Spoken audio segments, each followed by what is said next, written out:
திருவண்ணாமலையில் பெண்ணுக்கு நேர்ந்த வன்கொடுமை.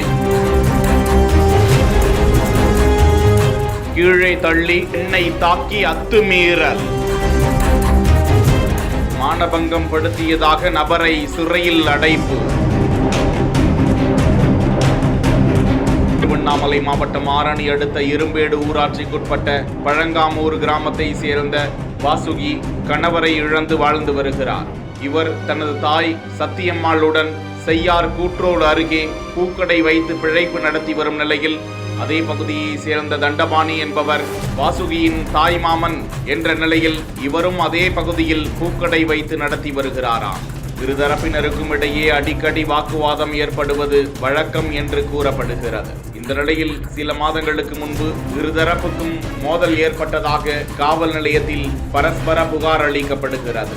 அப்போது ஆத்திரமடையும் தண்டபாணி திடீரென அக்காள் மகள் வாசுகியை தகாத முறையில் பிடித்து தள்ளி ஆடைகளை கிழித்து மானபங்கம் செய்ய முயன்றதாக சிசிடிவி ஆதாரத்தோடு அவர் மீது புகார் கொடுக்கப்பட்டது. இது குறித்து விசாரணை மேற்கொண்ட ஆரணி டவுன் காவல்துறையினர் தண்டபாணியை கைது செய்து நீதிபதி முன்னிலையில் ஆஜர்படுத்தி வேலூர் மத்திய சிறையில் அடைத்திருக்கிறார்கள்.